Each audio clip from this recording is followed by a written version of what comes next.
কিন্তু রেফারি সন্তোষ কুমার নির্দেশ দেওয়ার চেষ্টা করছেন। সনি নর্দি ওই জায়গায় বিপজ্জনক হতে পারে, নাসির উদ্দিন ওয়ালে গিয়ে কিছুটা বিরক্ত করার চেষ্টা করছেন এবং সেই ব্যাপারে কিন্তু রাহিম নবীরা অভিযোগ করার চেষ্টা করছেন সন্তোষ কুমারকে।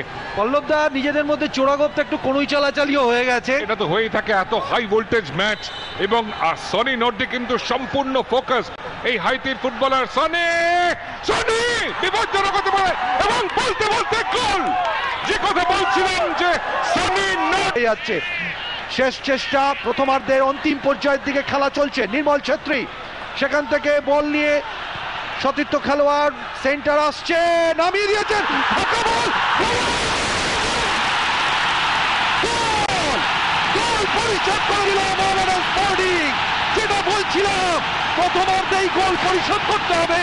মোহামেডান স্পোর্টিং চাপ তৈরি করেছিল সংযুক্তি সময় এবং মেরাজউদ্দিন ওয়াডু দেখেছি। এখন দেবশ্রী রায়কে দেখা যাচ্ছে, নাজমুল হাসান পাপান তিনি কিন্তু আজকে মাঠে রয়েছেন। বাংলাদেশ ক্রিকেট বোর্ডের প্রেসিডেন্ট, তিনি কিন্তু ফুটবলের টানে আজকে কিন্তু মাঠে এসছেন। জিয়াউর রহমান, মোহাম্মদ জিয়াউর রহমান তিনি কিন্তু সেভ করবেন। প্রথম শট মোহামেডান স্পোর্টিং নেবে, খেমতাং পাইতে চলেছেন শট নেওয়ার জন্য। খেমতাং পাইতে, ওদিকে গোলরক্ষক মোহাম্মদ জিয়াউর রহমান, জাতীয় দলের গোলরক্ষক, নিঃসন্দেহে অভিজ্ঞতার ভান্ডারটি সমৃদ্ধ। খেমতাং পাইতে পরিবর্তক খেলোয়াড় হিসাবে মাঠে এসেছিলেন দ্বিতীয়ার্ধে। প্রথম শটটি নিতে যাচ্ছেন জোসেফ আফুসি। টান টান উত্তেজনা, মাঠে প্রচুর দর্শক কিন্তু আজকে এসছেন। মোহামেডান স্পোর্টিং পারবে কি প্রথম পেনাল্টি শুট আউটে এগিয়ে যেতে? চোখ রাখুন জলসা মুভিজে। খেমতাং পাইতে শট নেবেন, দুর্গ আগলাচ্ছেন জিয়াউর রহমান। খেমতাং পাইতে সময় নিচ্ছেন, টান টান উত্তেজনা। প্রথম শট সব সময় গুরুত্বপূর্ণ পেনাল্টি শুট আউটে এবং গোল! গোল! প্রথম শটে গোল করলেন খেমতাং পাইতে। মিজো ফুটবলারটি দুরন্তভাবে বলটিকে কিন্তু রেখেছিলেন বাঁ পায়ে, দুরন্তভাবে দেখো বাঁ পায়ে ইনস্টেপ ব্যবহার করলেন একেবারে জিয়াকে টপকে, এবং বলটা তখনও সুইং করছে এবং সেই কারণেই কিন্তু কাজটি সহজ হয়ে গেল। অর্থাৎ মোহামেডান স্পোর্টিং 1-0 এগিয়ে গেছে। টাই ব্রেকারে হাডল করছে মোহামেডান স্পোর্টিং দল। ওয়েটসন অ্যানসেলমে তার মুখোমুখি কিন্তু নাসিম আক্তার একেবারে শেষ মুহূর্তে তাকে নামিয়েছেন। নাসিম উত্তরপ্রদেশে চলে গেছিলেন, ফুটবল থেকে বিচ্ছিন্ন ছিলেন। সঞ্জয় সেন ডাকাবুকো প্রশিক্ষক, গোটা দেওয়াল মাঠ অপেক্ষায় সঞ্জয় সেনের চোখে মুখে কিন্তু কোনো চাপ নেই। নাসিম মুখোমুখি ওয়েটসন দুরন্তভাবে ডান পায়ে ইনস্টেপ দিয়ে কিন্তু 1-1 করে দিয়েছেন। অর্থাৎ এখনো অবধি প্রথম শট নেওয়ার পর ওয়েটসন এবং খান্তাংয়ের করা গোলে 1-1। নাটক বাকি আছে বিবেকানন্দ যুব ভারতী ক্রীড়াঙ্গনে। নিঃসন্দেহে নাটক বাকি আছে, তবে নাসিম আক্তার কিন্তু ডিসিশনটা ঠিক নিয়েছিলেন, ডান দিকে ঝাঁপিয়েছিলেন, কিন্তু বলটা এতটা সুইং করেছে যে তার পক্ষে নাগাল পাওয়া সম্ভব হয়নি। দ্বিতীয় শট, অর্থাৎ প্রথম শটের পর দুদলেই একটি একটি করে গোল করেছেন। এবার মোহামেডান স্পোর্টিং এর পালা। ওখানে প্রস্তুত রয়েছেন জিয়াউর রহমান, সমস্ত খেলোয়াড়রা একসঙ্গে উৎসাহিত করছেন। মনীষ মাইতানি চমৎকার চমৎকার পেনাল্টি মারলেন মনীষ মাইতানি, এত চমৎকার যে রং ফুটে গোলরক্ষককে ফেলে দিয়ে কিছু যেন পেনাল্টিতে গোল করা কোনো ব্যাপারই না, এইরকম একটা ভাব আমরা দেখলাম মনীষ মাইতানি। দেখুন কিভাবে গোলরক্ষককে একদম দিশাহীন করে দিয়েছেন। গোলরক্ষক কিন্তু এক্ষেত্রে পুরো কনফিউজড হয়ে গেছেন, ফলে মোহামেডান স্পোর্টিং কিন্তু 2-1 গোলে এগিয়ে গেল। মনীষ কি করলো জানো? আসলে মনীষ ইনস্টেপ দেখালো, ইনস্টেপ দেখানোর কারণে কিন্তু জিয়া ডান দিকে সরে গেছিল। এই মুহূর্তে শেখ জামাল ধানমন্ডি কিছুটা চাপের মধ্যে, এবং নাসির যিনি জাতীয় দলের স্টপ গ্যাপ অধিনায়ক সহ অধিনায়ক ছিলেন, নাসিরের মুখোমুখি ওয়াসিম। নাসির কি করবেন? 2-2 করতে পারবেন নাকি 2-1 হয়ে যাবে? নাসির এবং চমৎকার প্লেসমেন্ট, তিনিও একইভাবে মনীষের মতোই ইনস্টেপ দেখিয়ে একেবারে নাসিমের বাদিক দিয়ে প্লেস করে দিলেন, এবং সেই কারণেই দ্বিতীয় শটটির পরে 2-2 কেউই কোনো মিস করেনি। নাসির দুরন্ত ইনস্টেপটি পুশ করলেন এবং নাসিম চলে এসেছিলেন ডান দিকে। অর্থাৎ নাটক বাকি আছে এখনো অবধি। কোথায় যাবে আইএফএ শিল্ড 118তম? মোহামেডান স্পোর্টিং 43 বছর বাদে ট্রফি পাবে নাকি প্রথমবারের জন্য ট্রফি যাবে বাংলাদেশ? নির্মল ছেত্রী নির্মল ছত্রী শট নেবেন, নির্মলের শট এবং গোল! অত্যন্ত অনায়াস ভঙ্গিতে নির্মল ছত্রী বলটিকে কিন্তু জালে জড়িয়ে দিলেন সিকিমিজ ফুটবলার এবং উৎসাহিত করতে বলছেন দর্শকদের। দেখে নিই আমরা আরেকবার রিপ্লেতে, কি চমৎকার অনায়াস ভঙ্গিতে গোলরক্ষকের রং ফুটে ফেলে দিয়ে বলটিকে কিন্তু জালে জড়িয়ে দিলেন নির্মল ছত্রী। ফলে Mohammedan Sporting 3, Dhanmondi football club 2। Debabrata Ali আমিসু পরিবর্তক খেলোয়াড়, তিনি যাচ্ছেন। আলী আমিসুর শরীরী ভাষা কিন্তু খুব ভালো লাগছে না আমার।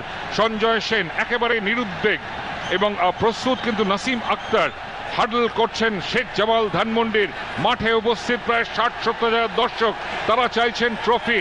আমার কিন্তু এখনো অবধি দেখে মনে হচ্ছে আলী আমিসু অনেকটা চাপের মধ্যে আছেন।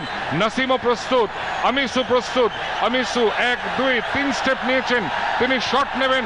আমিসু বলে মেরেছেন। যে কথা বলেছিলাম তোমাকে দেবব্রত, শরীরী ভাষা কিন্তু বলে দিচ্ছে আলী আমিসু ফোকাস নন।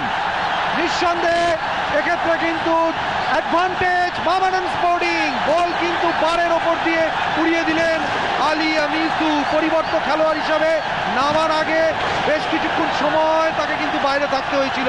কনসেন্ট্রেশন যে তার কিছুটা ল্যাক করেছিল শট মারার ক্ষেত্রে, কিন্তু সেটাই কিন্তু বোঝা যাচ্ছে। যাই হোক, এই মুহূর্তে অ্যাডভান্টেজ মোহামেডান স্পোর্টিং। তৃতীয় শটে কিন্তু গোল পায়নি ধানমন্ডি ক্লাব। চতুর্থ শট, এই শটটি কিন্তু অত্যন্ত গুরুত্বপূর্ণ। জসিমার চলেছেন শটটি নেওয়ার জন্য। জসিমার যদি গোল করে দিতে পারেন চাপে পড়ে যাবে ধানমন্ডি। সঞ্জয় সেন সেটাই হয়তো ভাবছেন। চলেছেন জসিমার, না, জসিমার গোল করতে পারলেন না। ক্রস পিসে লেগে বল ফেরত চলে এলো।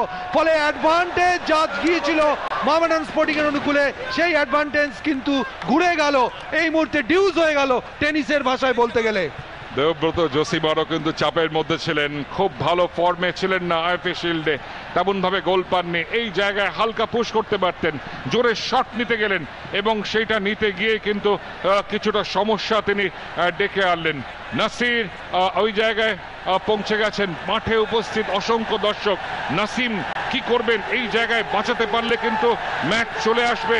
মোহাম্মদ ইয়ামিন প্রস্তুত, ইয়াসিন খান তিনি শটটি নেবেন। নাসিম তার পাস দিয়ে প্লেস করে দিয়েছেন, অর্থাৎ এখন এই ইয়াসিনের শটের পর 3-3 মোহামেডান স্পোর্টিং কিছুটা চাপে পড়ে গেল। ডান পায়ে ইনস্টেপ চমৎকার নাসিমের বাদিক দিয়ে 3-3 হয়ে গেল, অর্থাৎ শেখ জামাল ধানমন্ডি এবং মোহামেডান স্পোর্টিং পরিভাষায় বলতে গেলে অন আ ইভেন কিল।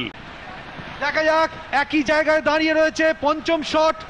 রাহিম নবী চলেছেন, দর্শকরা টেন্স, প্রচন্ড টেন্স রয়েছেন, ইষ্ট দেবতাকে ডাকছেন, ঈশ্বরকে ডাকছেন। দেখা যাক জিয়াউর কি করেন এক্ষেত্রে। পঞ্চম শট, পেনাল্টি শুট আউটের শেষ শট। দেখুন কিভাবে দোয়া করছেন রাহিম নবী। চলেছেন, রাহিম নবী গোল করতে পারলেন না। রাহিম নবী গোল করতে পারলেন না। আফুসিন খুব খুশি, তবে তাকে কিন্তু পঞ্চম শটে তাদের কিন্তু গোলটা করতে হবে, তাহলে কিন্তু আইএফএ শিল্ডের ইতিহাসে এই প্রথমবার বাংলাদেশের কোন দল আইএফএ শিল্ড নিয়ে চলে যাবে। সেই সঙ্গে পল্লবদা, মোহনবাগান, ইস্ট বেঙ্গল, মোহামেডান স্পোর্টিং 3 বড় শক্তি পরাজয়ের ভ্রুকুটির সামনে দাঁড়িয়ে মোহামেডান স্পোর্টিংকে হারালে সেই বৃত্ত যেন কমপ্লিট হবে। দেবব্রত, এটা কখনো হয়নি, আইএফএ শিল্ডের ইতিহাসে হয়নি, ভারতীয় ফুটবলের ইতিহাসে হয়নি। ইতিহাস তৈরির মুখে শেখ জামাল ধানমন্ডি 17 কোটি বাংলাদেশি তাকিয়ে আছেন এই শটটির দিকে। ঢাকায় স্থানীয় সময় 9:15 এবং চমৎকারভাবে সেভ করেছেন নাসিম আক্তার। কিছু করার ছিল না, মোহাম্মদ লিঙ্কন শটটি নেওয়ার জন্য গেলেন, কিন্তু কোনো মতে নাসিম বাদিকে ঝাঁপিয়ে পড়ে কিন্তু মোহামেডান স্পোর্টিংকে ম্যাচের মধ্যে ফেরত নিয়ে এসছেন। তুরন্ত সেভ বলতে পারা যায়, হালকাভাবে শট, একই দিকে শট, ভেরিয়েশন কিন্তু হচ্ছে না দেবব্রত, প্রত্যেকেই গোলরক্ষকের বাদিক দিয়ে শট মারছেন। সাডেন ডেতে খেলা ঢুকে গেল, টাই ব্রেকারে ফলাফল 3-3। আসলে ইষ্ট দেবতা শেষ পর্যন্ত কাকে সন্তুষ্ট করেন, ভাগ্য কার দিকে যায়? টান টান উত্তেজনায় থরথর করে কাঁপছে যুব ভারতী ক্রীড়াঙ্গন। ভারত বাংলাদেশের লড়াই শেষ পর্যন্ত ফুটবলে কে পাবে? মেরাজউদ্দিন ওয়াডু গোল! সাডেন ডেতে অ্যাডভান্টেজ মোহামেডান স্পোর্টিং। উৎসাহিত করতে বলছেন মেরাজউদ্দিন ওয়াডু। অর্থাৎ সাডেন ডেতে কোনো দল যদি একবার মিস করে তাহলে সেখানেই কিন্তু খেলা শেষ হয়ে যাবে। এই মুহূর্তে চাপে কিন্তু ধানমন্ডি। অবশ্যই দেবব্রত, কি হবে?